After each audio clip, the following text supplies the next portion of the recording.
I have the privilege of introducing Reverend April Yamasaki, and she is an ordained minister of the Mennonite Church and the author of many books. One of them is called The 4 Gifts, Seeking Self-Care for Heart, Soul, Mind, Strength, Sacred Places, so spiritual practices for personal renewal. That's a mouthful. I was going to say, who's your publisher for that? And other books in Christian living as well. And she has recently completed 25 years as lead pastor of Emmanuel Mennonite Church in Abbotsford, BC. She is now in transition to invest, I think, more time and more into her writing and exploring new ministries.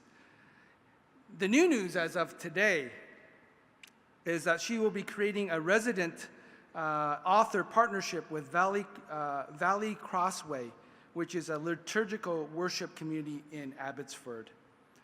She blogs weekly on her website and bi-weekly on when your work for the church. And she's under contract for a book of sermons for Lent and Easter for 2020. And as a pastor and writer, she is often described as wise and compassionate, offering practical guidance grounded in Scripture. And she's married to Gary, who supervises and teaches graduates and seminary students.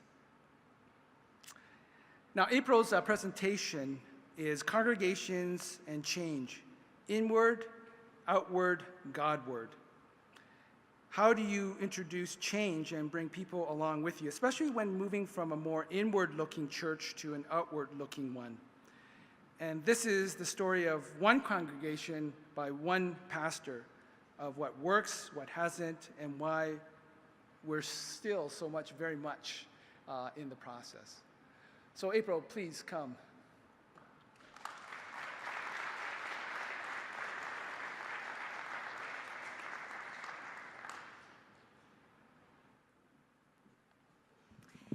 Thank you so much, Arch, and good afternoon, everyone. It's a privilege to share this day with you.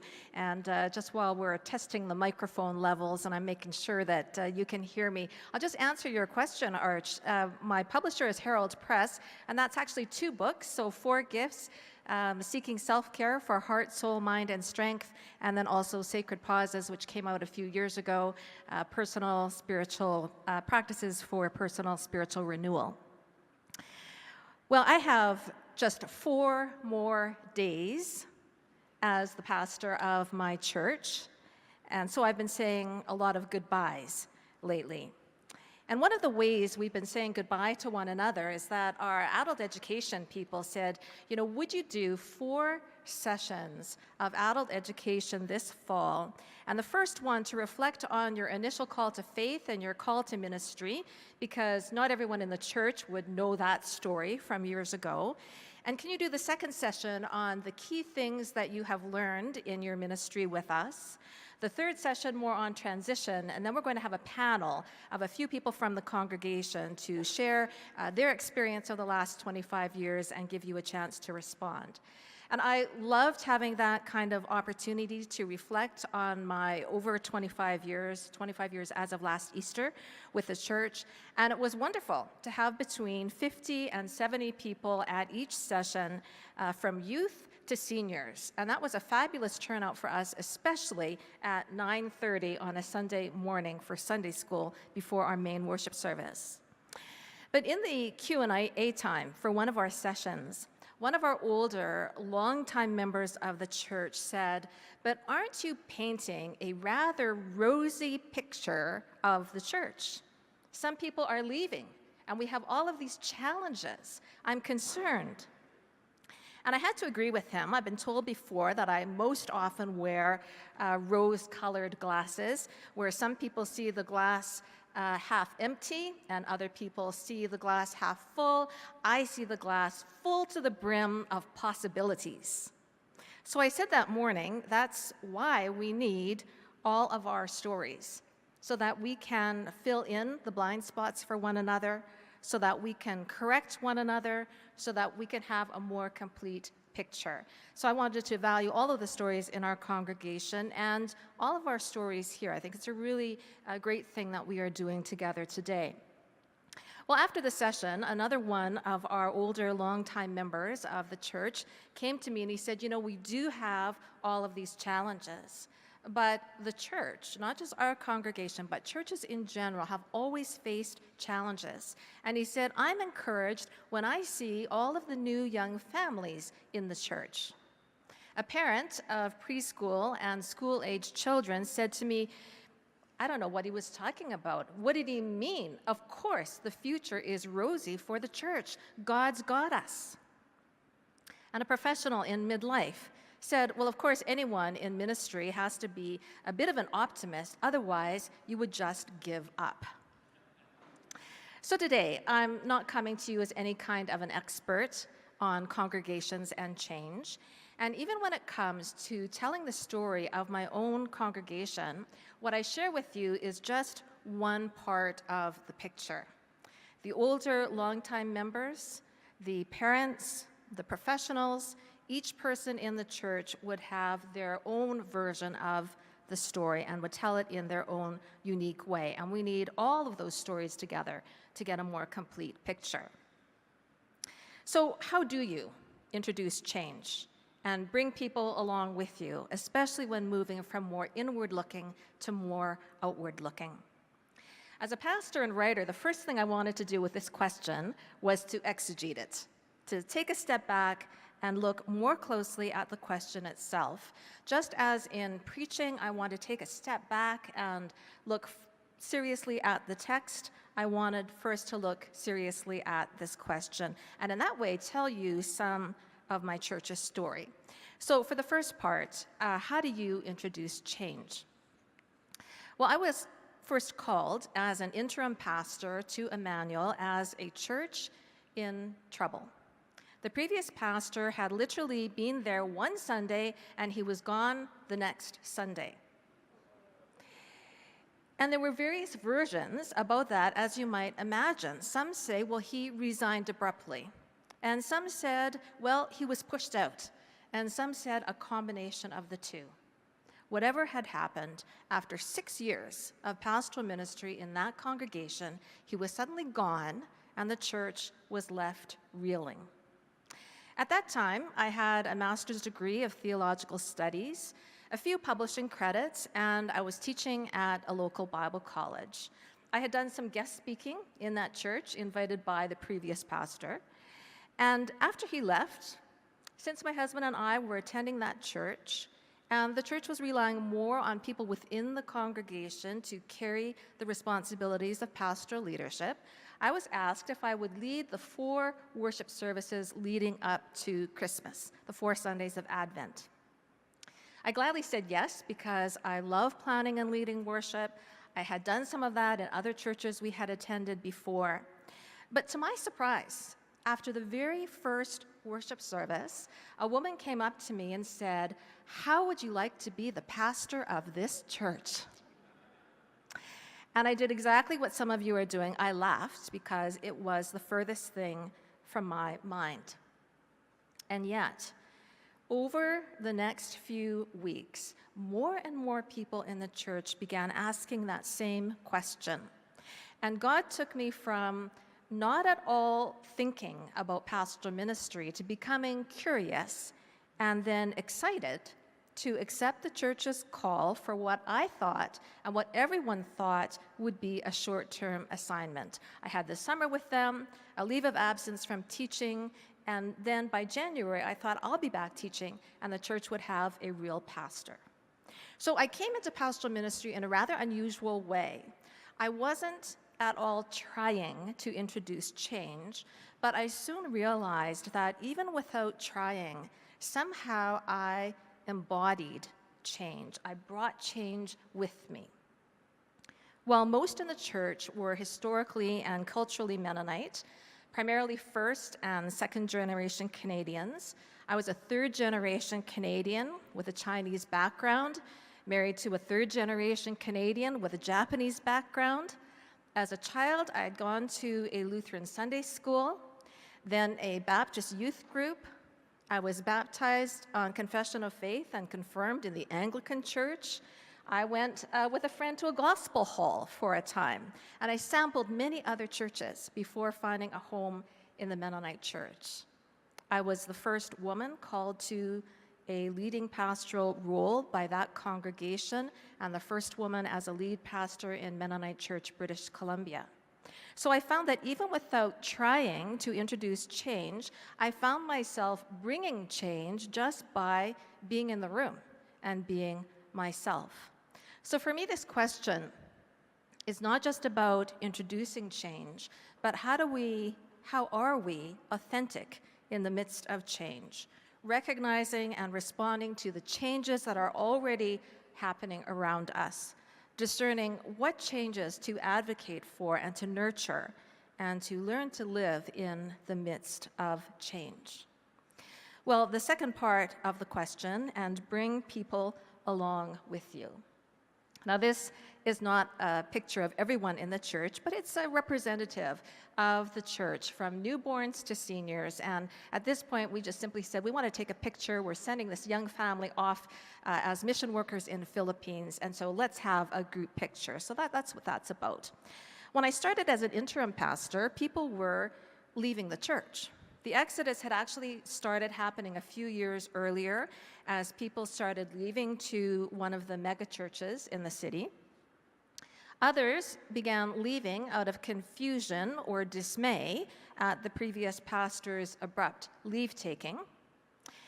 And no one would say it out loud, but I imagine that some left because of me. When the dust settled, I think the church membership bottomed out at about 150 members. So it was still a significant size group. Well, today, Emmanuel's membership is 284. So you might say, 150, 284, well, you brought people along with you. But it's not like those 150 people from 25 years ago are all still part of the church. There's been a lot of coming and going over the years. In fact, early on, I was told by another pastor that there is so much mobility in the city of Abbotsford among churches that a church needs to grow 10 to 15% a year just to stay the same size.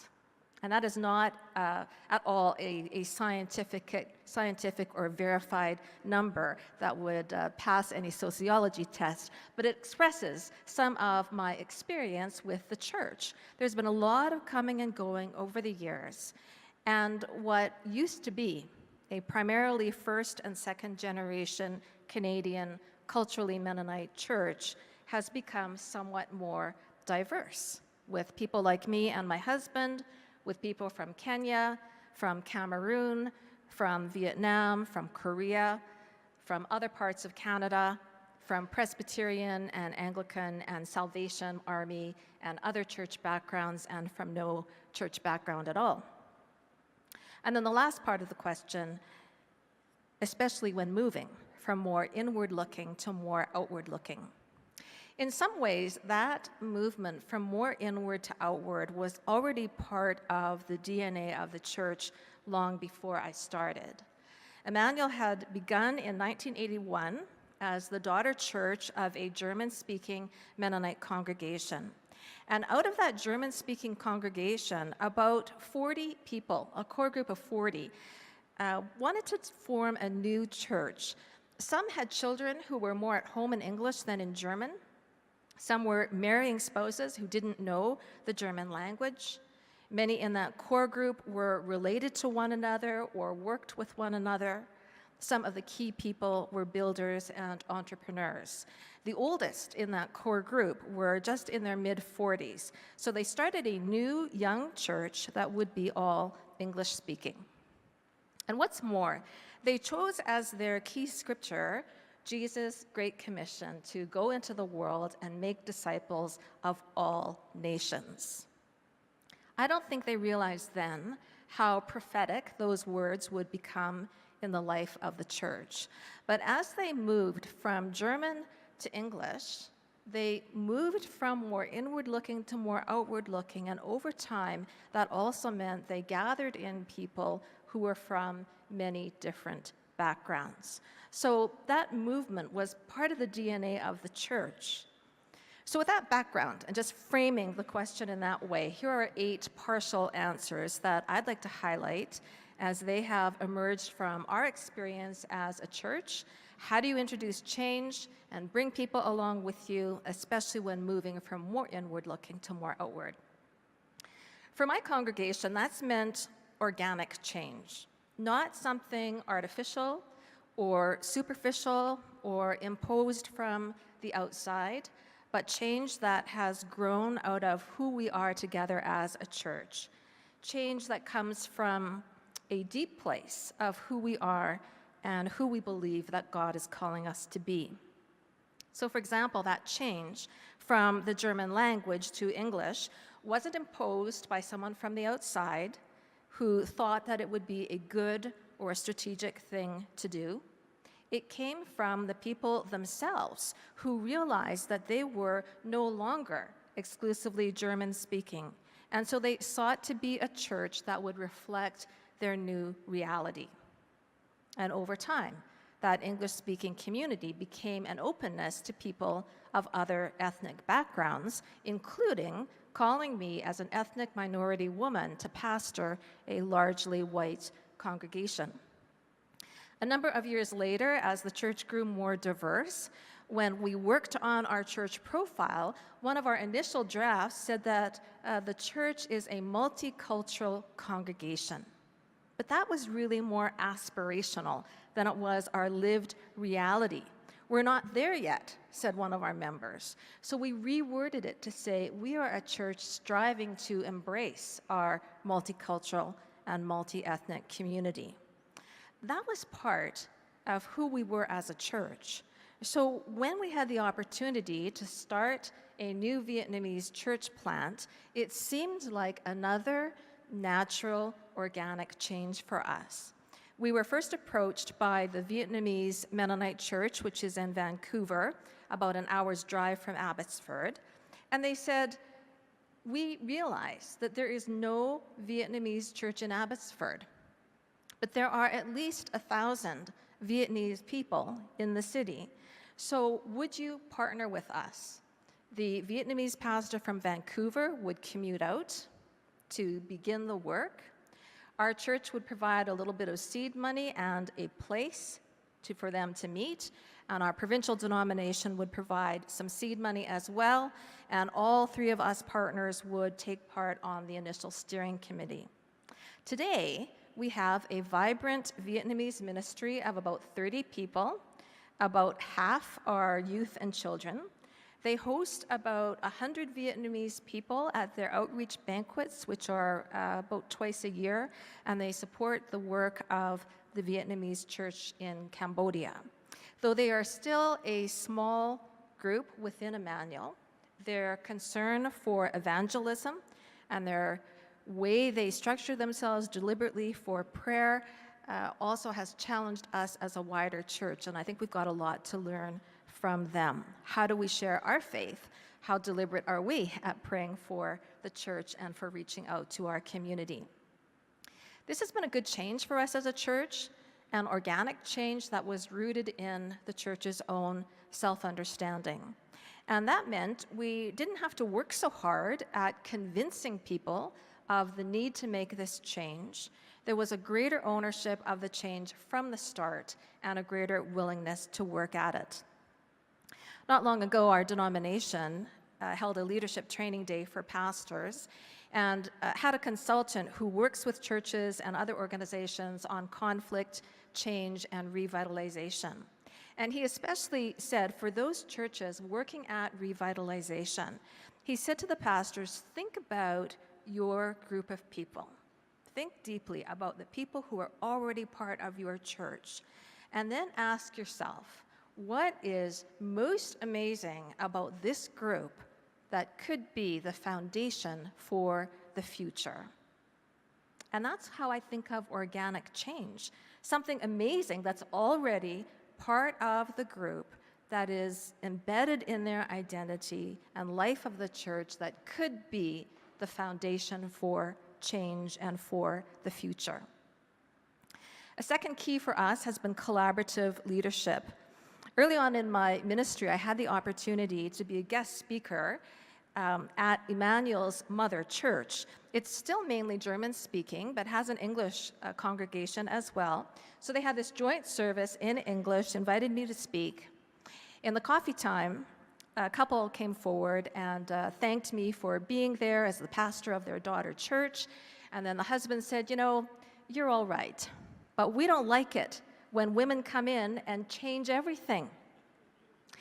And then his wife added, "We don't like it when men do that either." So in this case, like mother, like daughter church, when it comes to change in our congregation, Emmanuel is very congregational in its church structure and in its personality. If there's going to be a change, it can't be done by one woman or one man or one pastor. I can't change a group of people by myself. I need collaborative leadership where people work together and bring their different gifts. And I think we want to say, like the church in Acts 15, it seems good to the Holy Spirit and to us. We now have a part-time children's worship coordinator who used to work in a similar position, but in a much larger, more staff-driven church. And she says, in some ways, it was easier to make changes in that context than in our more congregational setting. But she also said this: change from the top down doesn't work. Effective change comes out of personal relationship. Change needs to be something people want. In the congregational setting especially, that means planting seeds. It means a lot of conversations with people, consulting with them, working collaboratively. It's messier in some ways, but working with others can also help relieve some of the congregational anxiety and tension that can come with any change. Plus, it spreads around the responsibility. One of my conference ministers said to me early on in my ministry, I was so new to ministry and had asked if he would meet with me periodically, and he did. And at one point he said to me, "You know, if people are going to be upset at you over something, it never hurts to give them a bigger target." So collaborative leadership. Well, along with collaborative leadership is communication. One of the rhythms that I inherited at Emmanuel and that I never changed was that from the beginning of the church, the solo pastor or the lead pastor spoke only twice a month. So that meant there was lots of room for people in the congregation to preach, and there are a number of people who teach at the Bible college, so that's one great asset for the church. They have lots of room for visiting missionaries and for other speakers, mainly from the denomination. But I noticed that many of the speakers would talk about we as Mennonites. So we as Mennonites believe this, or we as Mennonites value this. It was in-group language and an in-group orientation that didn't really reflect the church as it was or as it aspired to be.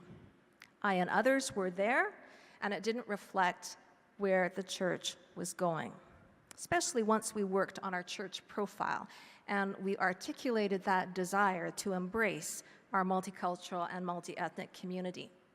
So every time I arranged for a speaker, I would share our newly minted church profile, and I would give as a small example that the we as Mennonites language didn't connect with people as much as we would like it to be. Our congregation is broader than that. And as a result, our language from the pulpit and our language in the church has changed. It's changed so much that last month I spoke with a woman who has been part of our congregation for just a few years, along with her family.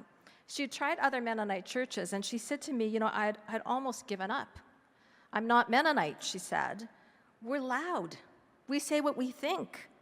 We aren't pacifists because we fight for what we believe. We don't eat farmer sausage." And yet, from the beginning, she said, from the first Sunday, she sensed what she called an ethos of welcoming the stranger that came from the pulpit and was part of the church. You don't have to be traditionally Mennonite or eat farmer sausage. In fact, she said, we have this bizarre church. And I love it that the word bizarre was her word. And even though she's not officially a member, and even though she does not attend every single Sunday the way some of our older, longtime members do, she could say, we have this bizarre church where people can think differently about different things, but it works. It's a small example, but it illustrates that change from more inward-looking to more outward-looking, and it was part of a change in the atmosphere of the church. I once went to a conference where one of the speakers said that the pastor of the church is above all the atmospheric architect. The atmospheric architect, the one who sets the tone in how communication happens and contributes change and brings people along. So the way we communicate is key in affecting change. And at its best, that communication is inward among leaders, among those in the church, and it needs to be outward to those not yet part of the church, and it is Godward in prayer, in scripture, and in silence. And that threefold movement, inward, outward, Godward, is really part of so many of these things that I would lift out from our church experience. Being all inward can be isolating and cut off from Jesus' great commission to go into the world and make disciples. But being all outward can lead to neglect of those already within the fold. And I think again of the risen Christ and his words to Peter, feed my sheep. So I think we need to pay attention both to inreach and to outreach, to communication among ourselves and with other people and beyond, because over all of that, we need to move Godward. So how we live is not each of us going our own way, but seeking God's path forward. In the church, that's very much related to a sense of common purpose, and I was glad to hear that from the panel this morning. I thought, oh good, I am kind of on the right track.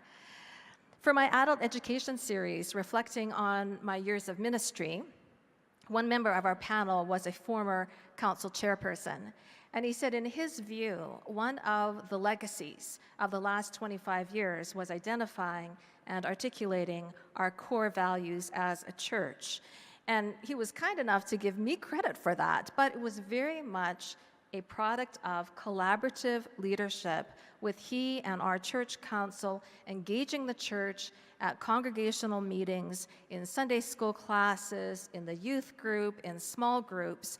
And while we valued many things, the three core values that emerged from our congregation were Anabaptism, community, and global outlook. They were already organically part of our church, but they hadn't been highlighted or stated in just that way. I preached a series of sermons on each one, how Anabaptism meant Jesus as the center of our faith and daily living, how community wasn't only about who is already here, but opens us up to the community around us in our neighborhood and in our city, and that having a global outlook opened us up to the world. We put those values on our website and in our bulletin. They began to inform and to shape our prayers and our decisions about new ministry as we started to weigh things against our core values more deliberately. Yet as we sharpened our focus as a church with our core values, not everyone came along with us. Some people experienced that sharper focus as too narrow, and some left the church. As one former member said to me, Emmanuel is becoming less diverse. That's how he experienced that focusing. Yet others were drawn to it. One young adult, originally from Cameroon, came to Abbotsford to study at one of the Bible colleges. He started attending the church. He learned about our core values. And given his own background, he immediately resonated with the church's global outlook. He valued a sense of community. And when he heard our definition of Anabaptism as following Jesus in our daily lives to be disciples and peacemakers, he embraced that too. And I remember one night in a small group discussion, he said, "This is like the best kept secret. You should be shouting it out. You should be having a billboard with this." And today, he's still a member of the church, now married with 2 young children, active in telling children's stories in worship and being on our Missions, Peace, and Justice Committee. So in his case, and for others, knowing those core values and developing a common purpose around those was a change that drew him in, but it just wasn't possible to bring everyone with us. Another key element has been building relationships of trust. And this is another place where I find it helpful to think of inward, outward, and Godward. To lead a church, especially in a time of change, I need people to trust me, to build a relationship of trust inward, so to speak. But I also need to trust the people that I'm with, to build that relationship of trust outward between me and others. And all of us need to place our trust in God. In a Christian context, in a church, perhaps it's easiest to understand our need to trust in God. That's the supernatural discourse that Joel talked about this morning. The psalmist, living in a time of change and surrounded by enemies, prays to God, "Let me hear of your steadfast love in the morning, for in you I put my trust. Teach me the way I should go, for to you I lift up my soul." And in his farewell words to his disciples, Jesus said, "Do not let your hearts be troubled. Believe or trust in God, trust also in me." We also need that kind of trust in God for the changes and challenges we face today. In introducing and leading change, I need people to trust me that I will carry out the commitments that I make, that I'm not going to lead them over a cliff, and I also need to trust them, to listen to their counsel, to work collaboratively so we can move forward together. Many of our church members have a lot of experience volunteering in the church and in community organizations. So when I asked one of our members about her experience, how do you bring change and bring people along with you? And she said this: "Before introducing any changes, a leader needs to ask questions, to listen. Sometimes changes fail because they've already been tried before, and it's the people on the ground, on the front lines, who know that, who can share their experience if they're asked." So for us, trust has been a two-way street, leaders trusting people and people trusting leaders. And that's especially important when it comes to experimenting with change and learning together. The first members of Emmanuel who founded the church were entrepreneurs. They were builders and farmers and others used to running their own businesses and taking calculated risks. That entrepreneurial spirit helped them take the risk of starting a new church, and I think that entrepreneurial spirit helped them take the risk of calling me as a pastor. It's also helped us experiment and learn as a church. For even longer that I've been at the church, Emmanuel's worship was always at 10:30 on Sunday mornings, with Sunday school for all ages at 9:30, except in the summer. But 2 years ago, we decided to try flipping that around. We had a number of new families to the church, but they only came to worship and had their children in the worship ministries, but they didn't come early for Sunday school. With worship first, it seemed more likely that they would stay for the Sunday school time afterward, and we knew it was working that way in other churches. Our adult education people welcomed the change because they felt people would come to worship and then they could have sermon discussion or other topics that people would stay for. And that change also meant that I and everyone else involved in worship planning and music and so on, instead of using that before worship time to still prepare and do a sound check and to rehearse as a team and get your music in order, that we also would be freed up to stay for Sunday school. So there were many good reasons to try it, but others weren't sure it would make any difference. So as a church, we said, well, we're not going to make a wholesale change. We are just going to experiment for a year and see what happens. As it turned out, for adult education, it was great. Our attendance showed a marked improvement. Instead of 20 to 40 people at adult Sunday school, there were 50 to 70 people coming out for that. But for our new young families, that stretch of worship and Sunday school together was still too much, too long. And after her word, I heard many, many comments from people that we no longer had the same kind of time to connect with one another. Because instead of hanging out after worship to visit or to meet new people, I and others were moving directly from worship to education, and after that, people were quickly dispersing home. So at the end of our year's experiment, we decided to change back. All of that took enormous risk. To say, let's try it, even though we're not sure how it will work out. To trust that we would listen to one another and really hear how it was working for all of those involved, including our families, including Sunday school teachers, including worship and music people, including those who were new to the church and who we wanted to invite, and longtime members who were used to things the way they were. It took trust that if it wasn't working, we would actually change back. Well, some might say that that experiment was a failure, that nothing changed, for we did return to the usual times. But as an experiment, I think it was actually a success, because we were able to take a risk and trust one another enough, trust God enough to try something new, and we learned something about what was important to us as a church, that community time was even more important than we might have thought. There's some overlap here between trusting, experimenting and learning, and depending on God, but I wanted to highlight this as well. We might think this might go without saying, but I think even in the church, we don't want to take this for granted. We depend on God, we follow Jesus, we align ourselves with the nudging of the Holy Spirit. At one of our staff meetings, we talked about this question. So you might say I took a collaborative approach to preparing for today. And our Vietnamese pastor said, people look for strategy when what they need is character. That is the key, he said.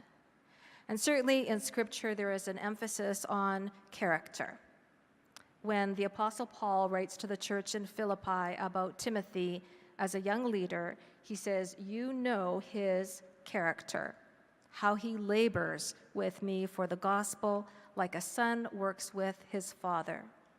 Another of his co-workers, Epaphroditus, was also a man of character. He risked his life, says Paul, and almost died for the work of Christ. Both served unselfishly. They served for the good of others and not for themselves. They depended on God. That's the kind of character that communicates well to others, that builds trust, that helps us in times of change. I've also found it helpful in our context to take the long view, the big picture, to have patience, take time, think strategically, to remember that right now we are just on one page, one paragraph, one sentence of the much larger, longer story of the church. A few years ago, we started Worship Connect as another experiment. For many years, the church had nursery care and children's church for the last half of the service, for the sermon and for the closing time. But that was no longer really working well, because after children's church, which ended with age 6, once you were 7 years old, the idea was that you would graduate from children's church and stay in the service for the whole time. But that wasn't working for us. Some of those 7-year-old plus children were simply wandering the hallway during that last part of the service. And I knew a few families that had started going to another megachurch where there were more programs for children. And even though they privately told me they would rather remain at Emmanuel, that's where they were going. So we started Worship Connect for kids 7 years old to grade 7, where every second Sunday they would stay in worship for the whole time, and on the other Sundays they would prepare for worship and help us as a congregation. So they prepared litanies, they wrote songs, they made decorations for Christmas, and when they stayed in worship, we made more of an effort to engage them. So I would give a key word that they would count through the sermons, and there were prizes for that, or a make your own sermon outline in the bulletin. And all of that was an experiment as well. It worked great with families returning to the church and new families engaging. But after a year and more, we realized that our volunteers needed more support. And so we decided to hire another part-time staff person. This was another change. And I was especially interested in someone with experience in a church that was larger than us, that had experience and be able to help us with some of the challenges, some of the growing pains that we were experiencing. Because it wasn't only about where were we at that point, but where were we going? Where were we going in the future as well? So taking that long view. So this is how I would summarize it. How do you introduce change and bring people along with you, especially when the change is from more inward-looking to more outward-looking? For us, it's meant looking for organic change that's not artificial or imposed from the outside, but grows out of the church's own identity. Ask what is so amazing about the group that it can become the foundation for the future. Look for collaborative leadership and work together at communication and common purpose. Build relationships of trust between leaders and people and leaders. Take risks, experiment and learn. Trust and depend on God in everything. Be patient and take the long view.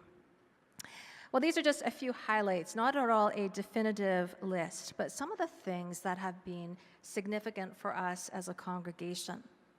But of course, change keeps happening. So as a church, and for all of our churches, we are still very much on the way. For my first sabbatical, I took an Alban Institute course on new visions for the long-term pastorate. At that time, the Alban Institute was a consulting group for congregations, and they defined long-term pastoral ministry as 7 years or more. So I was just at the start of that.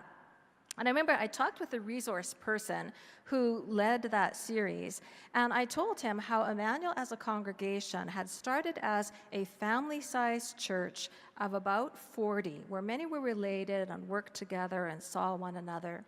And they'd grown to a pastor-sized church of 120 to 150 and had almost made it to the program-sized church of 200 when the pastor mysteriously, abruptly left, resigned, or whatever happened, and the membership sank down to 150 or so. But now the church was finding its footing since I had started ministry with them. The church was again getting close to 200. So I told him that story, and right away he said, "Watch out, your church is getting ready for a fight." So they can get back down to the size where they feel comfortable and everyone knows everyone else. Now at 284 members with multiple staff and different programs now, perhaps we've gotten over that hurdle. But I wonder, with my leaving, will the church once again contract to a more comfortable size? And will they put more energy inward looking on vision, revisioning, and restructuring rather than continuing to look more outward. One pastor I know left his church after 19 years of ministry. And he said to me, ministry is like putting your hand in a pail of water. And while you have your hand in that pail of water, you can make a difference. You can stir things up while you have your hand there. But once you leave, it's like taking your hand out of that pail of water, and the water all flows back as if you were never there. That was his experience. For after he left his congregation, he said some of the things that he thought had been most key to the life and identity of his church were now completely gone. So I hope Emmanuel as a church will continue to be a church striving to embrace its multicultural and multi-ethnic community. I hope that its core values of following Jesus in daily life and being community together and having a global outlook will still be their core values. But maybe that will all change. Whatever happens, they and all of our churches are still on the way. And so I want to just end with our question again. How do you introduce change and bring people along with you, especially when you're moving from more inward looking to more outward looking?